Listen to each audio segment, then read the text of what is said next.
Welcome to Pilates Teacher's Manual, your guide to becoming a great Pilates teacher. I'm Olivia, and I'll be your host.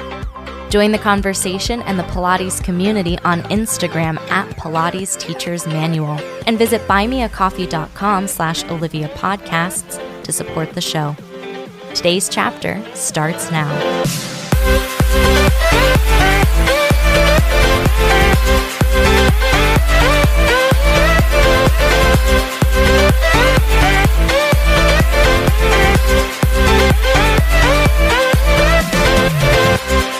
Hello, everybody. Welcome back to the podcast.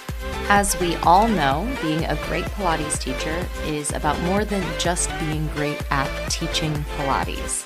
There's your people skills, there's customer service skills, and another part of teaching Pilates is that you might be working at a studio, and so part of being a great teacher is being a superstar studio employee. Being an excellent teacher and doing a great job teaching at your audition will definitely get your foot in the door at a new studio, but what keeps you there is being reliable, being punctual, and being a team player. Today's episode is going to be going over those particular facets of being a superstar employee and all the ways to make yourself a really valuable member of the team at the studios that you work at. Being reliable, aka being consistent, can make or break your success at a studio. Clients come to see you as the instructor to take your class in particular, and if you aren't there to teach your classes, it damages your ability to build a following, and it stops you from being the superstar that you can be. Other teachers also need to rely on you to show up on time and teach your classes, so they aren't scrambling to cover for you last minute. Most of us know that when you work in a studio, if someone needs time off, another instructor in the studio is picking up those classes to teach them so that the schedule can continue. So being reliable, that means posting your shifts in advance, that means getting your classes covered when you know you're going to be out of town, is all a piece of that. So it takes a lot of time and really consistent effort on your part to demonstrate that you are a reliable employee. I've had people who have come to my classes and have told me like a year after I've been teaching a certain class that they were so surprised that I was teaching a class at that time, even though I had been showing up for a year. Everyone's lives revolve around themselves, and as Pilates teachers, we're kind of like an NPC or a non-playable character in a video game in other people's lives. You know, like they aren't thinking about what we're doing every moment of the day. They're totally wrapped up in themselves. So being really reliable, teaching your classes consistently can take months of showing up for people to notice that change or notice that new part of the routine. But you, as the instructor, have to keep showing up over and over, and then people will notice. Asking for subs can be different at different studios. Everyone has their own policy and procedure for how that's going to work. But oftentimes there is a limit to the amount of time that you can request off. There is a point where studios will find another teacher who can teach those classes more consistently, because consistency is such an important part of running a business and having a set schedule. It's totally fine if there are classes that you can't teach. Like we've all had classes on our schedule that like were not our favorite or were really difficult for us, and it's fine, but sometimes it is better to let another instructor teach those classes if they can show up for them week after week. Where I teach at CP Chicago, Club Pilates Chicago, we have a big focus on community. So we want our teachers to teach their classes like the overwhelming majority of the time so that it becomes part of our members' kind of thought process. They know who's going to be teaching those classes. And by overwhelming majority, I mean like 92% of the time. And before you gasp and you're like, oh my gosh, like that's the equivalent of taking 4 full weeks of teaching off every year, which is more than generous and more than doable around holidays, vacations, and other time that you'd like to take off. But the idea behind that policy and why we want our instructors to teach their set classes 92% of the time is we want our clients and our members to rely on those instructors and build those relationships with the instructors, really trust that the instructor is going to be there when they say they're going to be there. We find that teachers who teach their set schedule the most regularly have the biggest following, are the most popular, have loyalists who follow them not only at one studio, but at multiple studios that they might teach at. They also have full classes with waitlists, which is rewarding as an instructor to always have a full class, but also that the studio succeeds when those instructors succeed, and this is just an ingredient in that success. In addition to being consistent, being reliable, not requesting off a bajillion classes, is also being punctual. And that's something that you might take for granted, but it's always something to prioritize as a Pilates teacher. Not only do you need to be there to teach your classes at your set time, you may also need to be there to set up the studio or change the equipment around or open the studio. There may be other responsibilities in addition to teaching the classes that you want to be there on time so that you're able to do. Again, studios have different policies around this. Some say you might need to be 10 minutes there before your class or 20 minutes before your class. And maybe the additional responsibilities that you have, whether you're opening it up, whether you're also acting as the front desk, that also takes time, and you'll need to be there in advance of your class to be able to do that. But whatever is outlined in your employment contract that you have with your studio, you want to make sure to follow that to the letter. I also want to say that there's a personal comfort level when it comes to being punctual. The policy at the studios I teach at is you have to be there 15 minutes before your class in order to set up the equipment, open everything up, turn on lights and music and all of that jazz. But for me personally, arriving just 15 minutes before class is not enough time for me to feel comfortable and settled into the studio. I also don't drive, so I'm relying on public transportation, which is spotty in terms of exactly when you're going to be places. So if I set myself up to only be there 15 minutes before class, like one bus that's delayed, one train that gets stalled, that can really throw off my whole day. That could make me late for class. So that is not in my personal comfort zone. For me, I like to be there 30 to 45 minutes before my class. And I like to have everything set and ready to go so that when people start coming to my class 15 minutes beforehand, everything is set and I can spend time connecting with those people and really seeing how they're doing, what's going on in their life, and not be worried about setting up the equipment at 15 minutes beforehand. It's already set to jet. That makes me personally feel ready to teach, relaxed, at ease, and my best self, instead of frantically trying to set up as people are also arriving for class.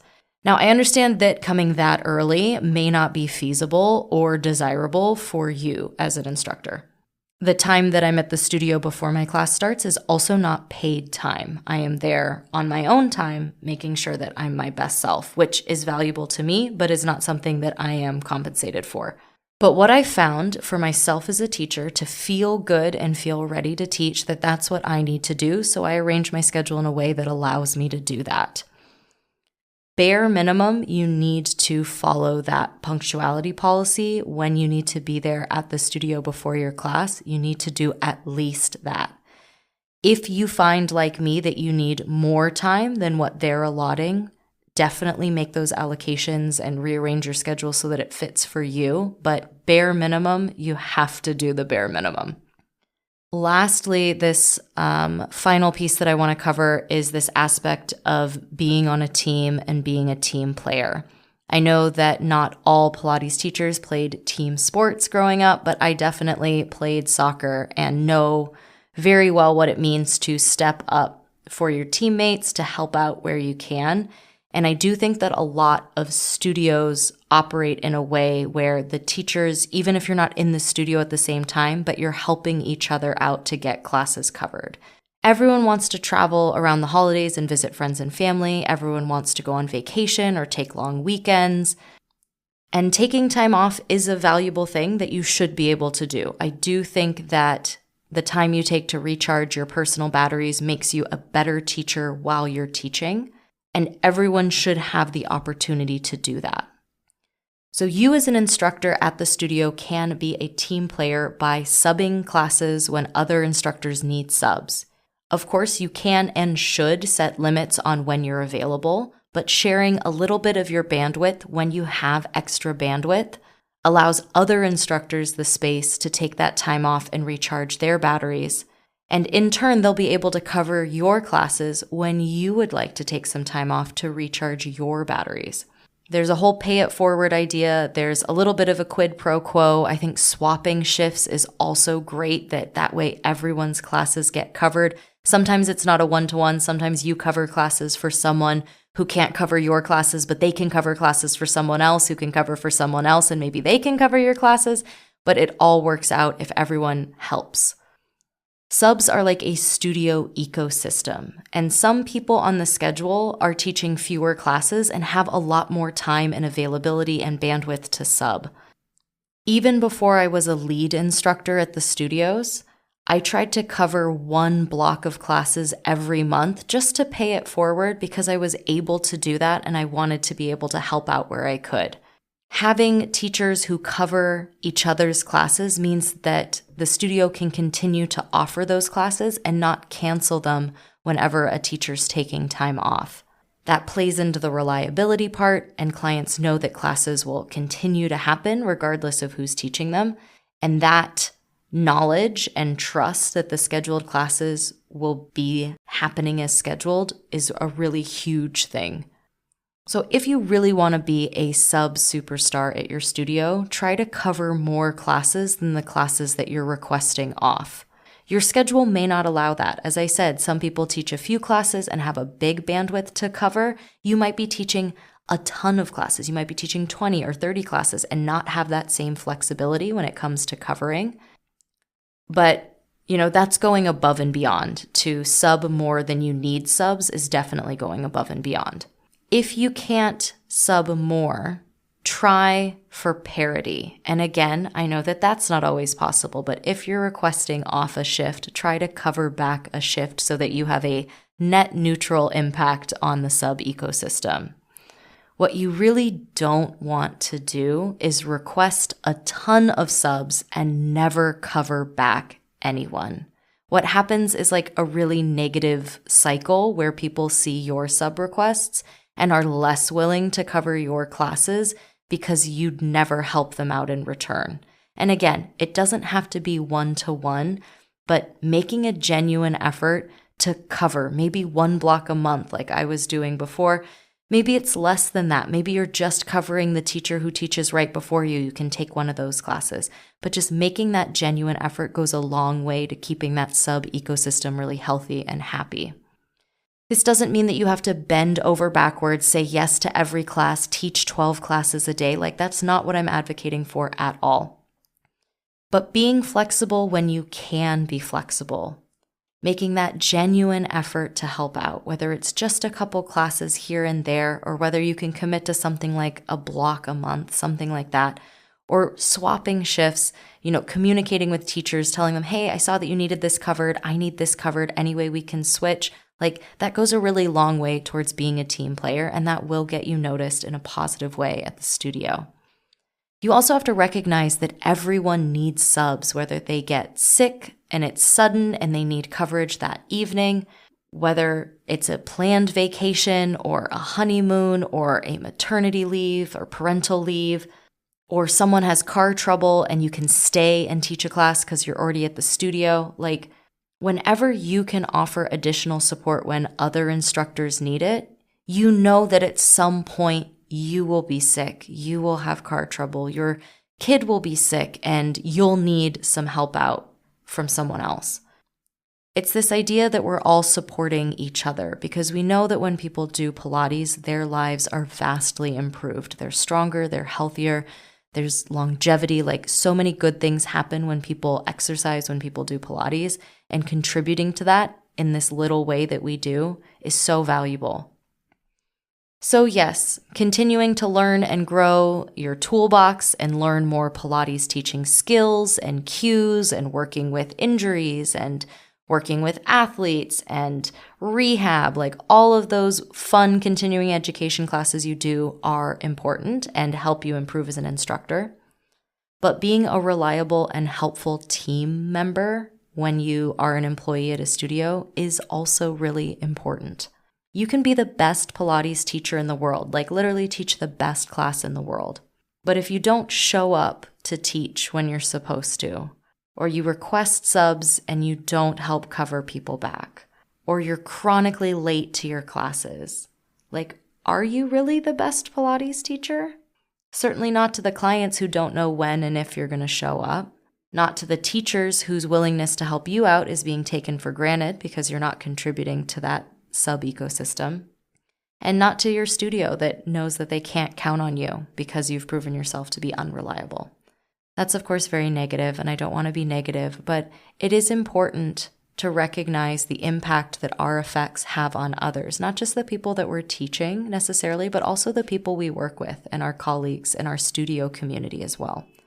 So all of the points that I've shared, being consistent, being reliable, being punctual, working as a member of a team, recognizing that there are other team members who are working with you, those are all things that you can control. Those are all things that you can improve on.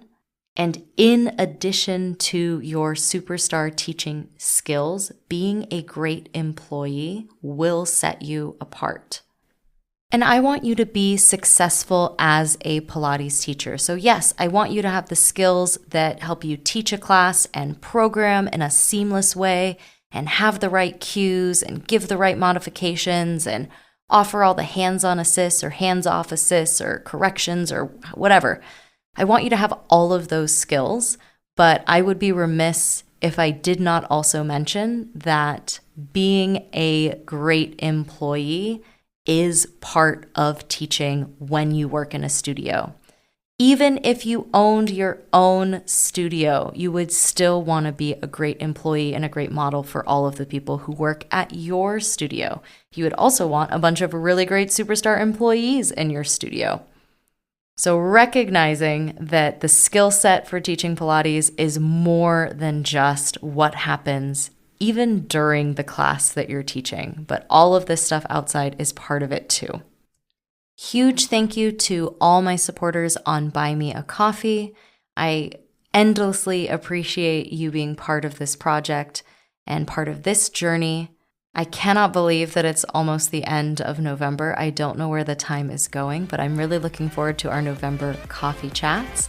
Visit that Buy Me a Coffee page, join the project, and schedule a coffee chat with me. I look forward to connecting with you all. Have a great couple weeks, and I'll talk to you again soon.